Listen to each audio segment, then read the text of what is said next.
Good new year out there. We're going over the Chaos Hero Nightmare tier list on PRYDWEN today. Welcome back, guys. Once again, it's your boy Josh. We have a lot of stuff to get through today and in this week and in this month. We got a lot of stuff. More on that at the end of the video.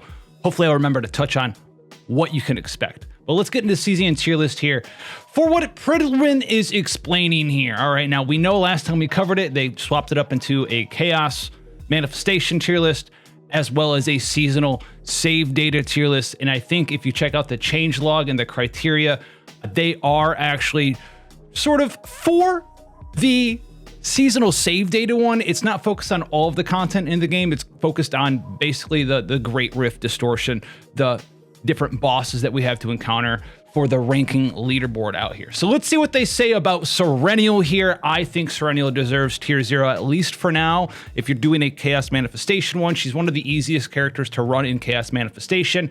And she also bumps up a couple other characters like Selena on the tier list, who I had on my own, like in like the tier 0.5, tier 1 back in the day. She did some good things, but she was just kind of like a worse version of Veronica. But Selena really gets better with Serenial. So let's see what they say here.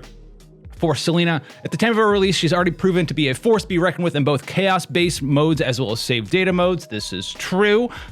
Chaos Serenial's main strength is her unconditional tenacity damage, which is the most broken thing. If you have this character on your account, unless they do some weird stuff with Chaos Manifestation, you're going to be able to run her as your main DPS for the rest of the game, just because she doesn't care what element you're going into for that Chaos Manifestation. She's gonna be able to do her mechanic, her gimmick, her tenacity breaking, generating AP, doing bonus damage on people who are broken on the tenacity gauge as well, against anything in any Chaos Manifestation ever. Typically, I'm not the biggest fan of having like a Chaos Manifestation tier list, because at the end of the day, hyperbole is one of the best ways to prove a point. If someone, for instance, was like tier 0 in Chaos Manifestation and tiered negative, like the worst character in the game, in save data modes, do you really have a reason to run them in Chaos Manifestation in the first place if you're never going to build a good save data deck to use them outside of Chaos Manifestation?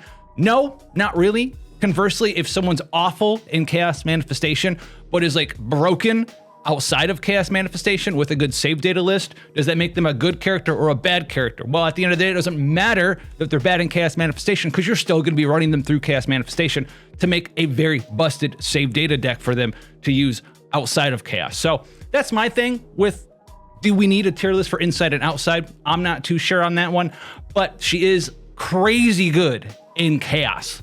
And she's one of the only characters that I'd be like, yeah, if you are having trouble in Chaos Manifestation, you want someone to use long-term in that game mode, regardless of where, that is where I'll be at on Serenial. She's insane for that reason in there. On top of that, though, she does do some great things with multiple Ravages per turn, which unlocks her ability to pull her cards out of the graveyard, reuse them, do more damage, break somebody else, generate more depending on what save data build you're going for.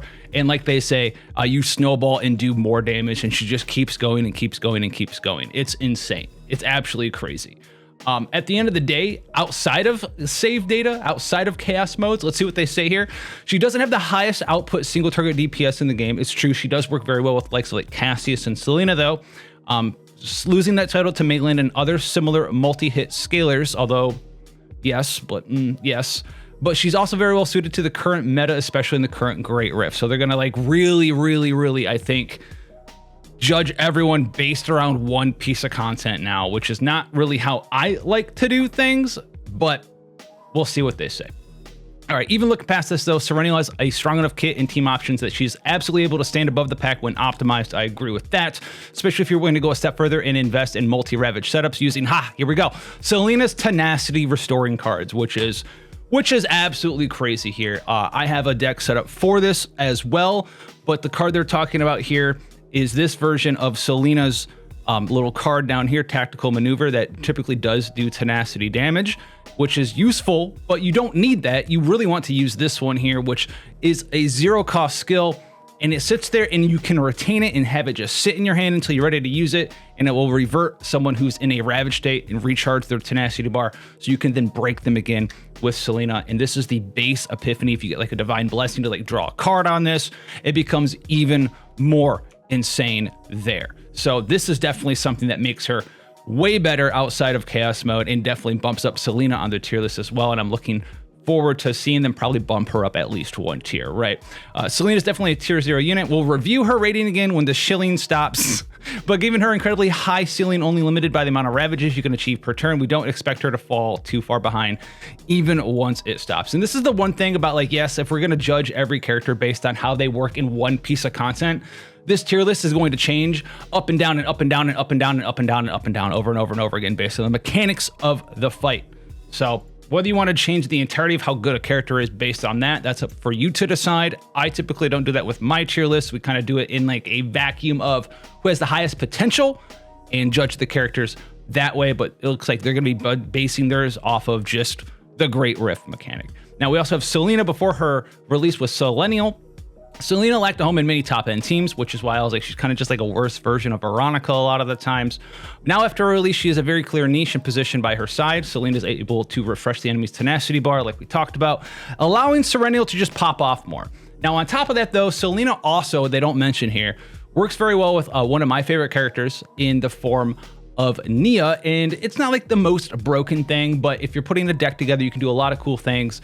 And especially if you're pairing Selena with someone like Serenial, you have high-powered scope, which you can get this epiphany on it, build your Selena full DPS, and then this basically for one whole turn turns her into sort of like a Hugo, where just every time you're using a zero-cost laser with Selena or Serenial, 2 S's, then Selena is going to do a follow-up coordinated attack as well, which is absolutely crazy. You can just sort of turn her into a nice little substitute Hugo, possibly every single turn. If you're pairing Selena with someone like Nia, you can cycle through your deck, make sure you get high-powered scopes, pop them off. It's a great place to be. And then on top of that, not only does that work with Serenial, Selena, though, also can get and utilize the attunement mark on one of these cards over here. So we know the power of like the Funger card, the Forbidden Eternal Hunger, where you draw it, you get an AP and you draw a card. You can have something just like this sitting in your deck as well, and it will work with the Adagio sort of setups that a lot of the draw 2, discard 2 Adagio setups that you'll see a lot of in Nia builds that work well with the Forbidden Eternal Hunger card. This one isn't going to give you an AP when you proc the attunement, but it is going to give you an additional card, making it very easy for you to cycle through your decks in that setup. And they left that kind of out here. I know it's a little bit long-winded, but it is a reason why I think she is quite a strong character. She's got like these nice little synergies that work well on top of her big synergy with resetting the tenacity gauge. Yuki as well, before this update, Yuki was propped up by her strength on side 1 of the previous Great Rift.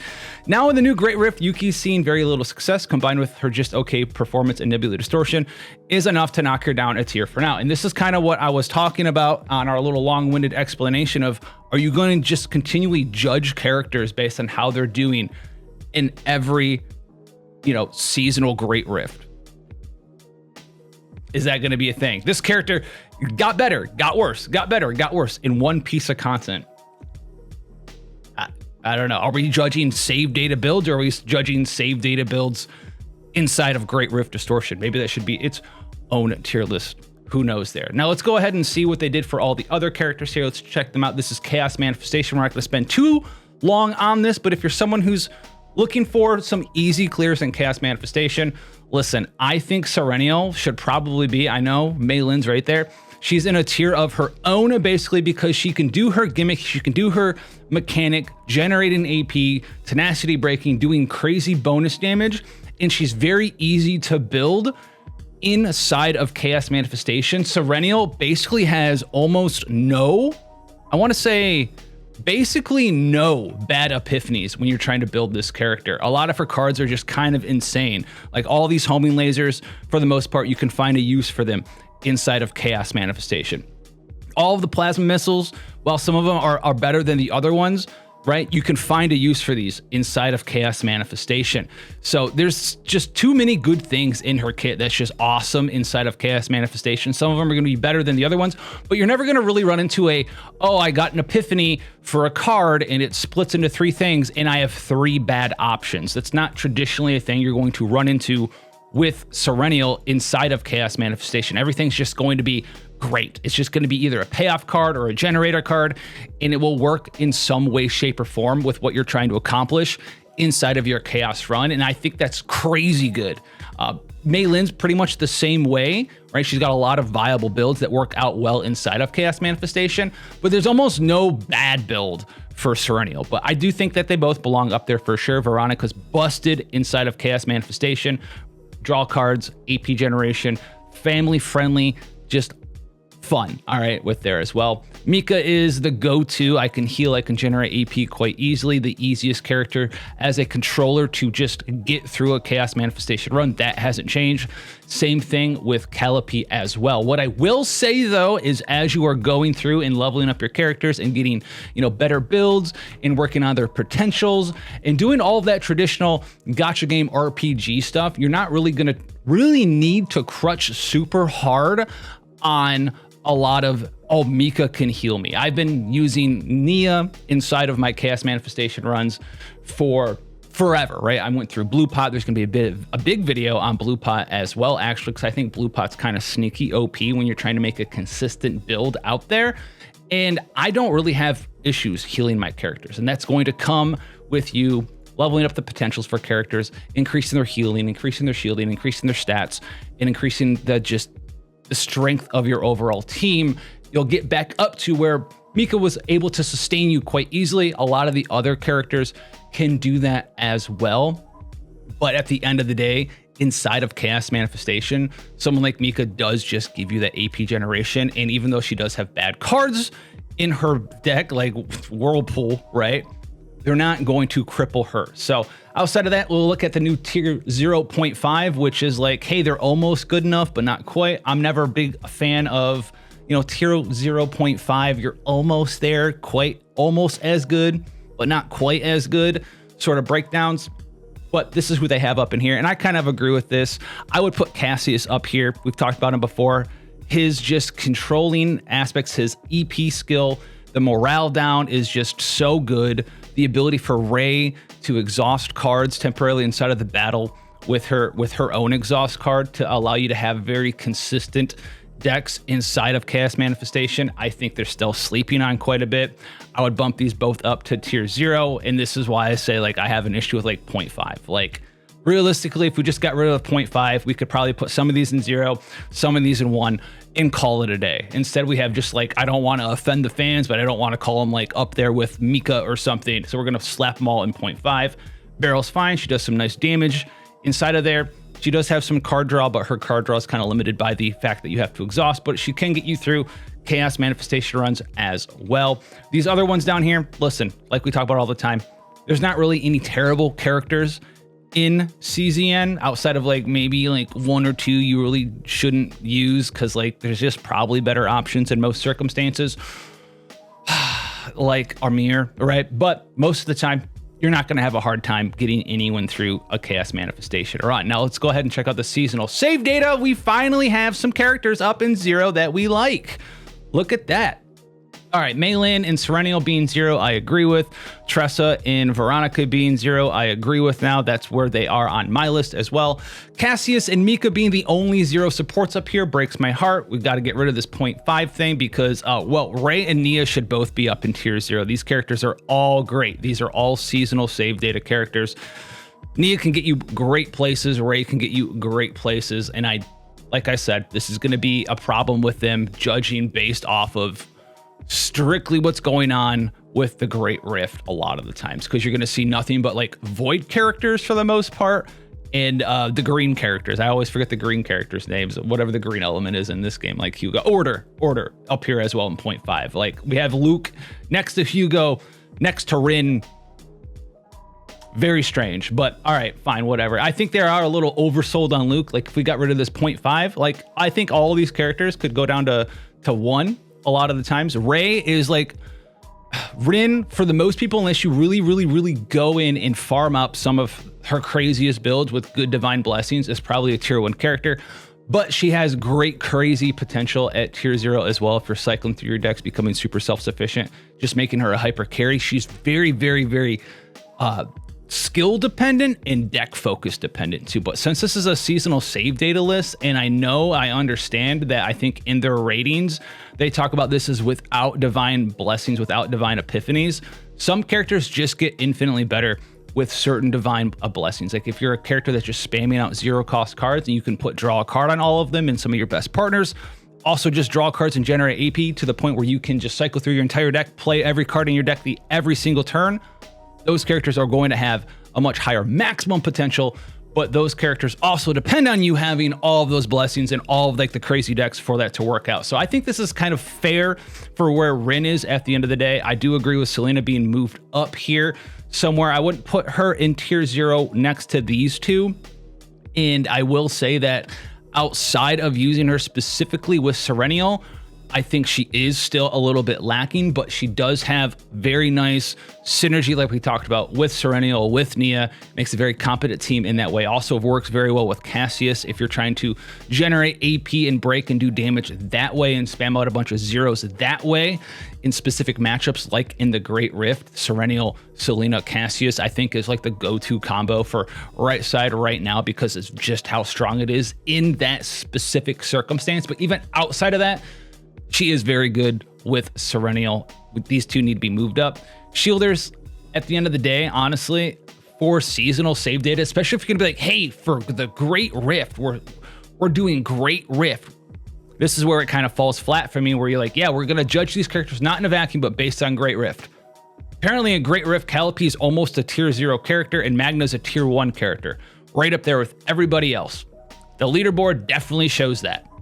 Not at all. And this is why I have an issue with judging characters based on one piece of content, because then you have stuff like this and I feel like you're lying to me. I feel like you're flat out lying to me, that I'm not going to sit here and tell and agree with you this, that, yeah, guys, Calliope, I do think she is really good. That's my personal opinion. But I'm not going to sit here and be like, yeah, dude, they say that she's great in Great Rift. Go do your Calliope Great Rift, your Magna Great Rift runs. I mean, no. Let's not do that, right? So I have a little bit of an issue there. Tier 1, they moved Chizuru down. I think they said they also moved Yuki down. They moved Chizuru down last time. I think you should move Chizuru more into like the support DPS category. I don't know why she's over in main DPS. I like her more as like a supportive DPS. If we're gonna have a DPS and a support DPS category, we're not gonna merge those two together. Or we're not going to merge support DPS with support. We're going to make its own category. I think she should probably get shoved over here because that's where I see most of her builds a lot of the time. And I think she's pretty decent. She's pretty decent. But without Divine Blessing, without Divine Epiphanies, I don't really have an issue with any of these characters. The main thing I want to talk about, though, is the fact that it makes no sense to be judging characters based on Great Rift and then have shielders and stuff up here like this. It's just like, okay, I get it. You're making a tier list. In general, one of the shielders has to be better than the other shielder if that's the case. But we're doing seasonal save data based on Great Rift. We're not using any of these characters. All of these characters will be tier 2 because no one's hitting the leaderboard top right now with these characters. So I would like to see a revision around that. And I understand there's even more content coming out. And if you're going to do just like a seasonal save data thing, aim for it in a vacuum because we're getting even more content, right? With like the mini floor tower and stuff that's going to, you know, give you the reason to use some of these slower shield up, tank down counter characters where they will shine. And maybe they'll go and revamp everything then. But for right now, I don't hate this too much. It does seem a little bit like, I don't want to offend anybody, the list. It's like, all right, what characters does the community at large think's bad? All right, we'll put those in tier 2. What character next is got a pretty solid fan base? All right, we'll put those in tier 1. We won't call them bad. We want to tell you what the best characters are. We'll reserve tier 0 for that. And then we'll just do like tier 0.5. Why not? What does it mean? They're almost as good, but they're not quite as good. So we'll just shove them all in 0.5. And look at that. We have a nice little list that looks happy at first glance. And it doesn't offend anybody. Welcome to the CZN PRYDWEN tier list. Enjoy your stay out there.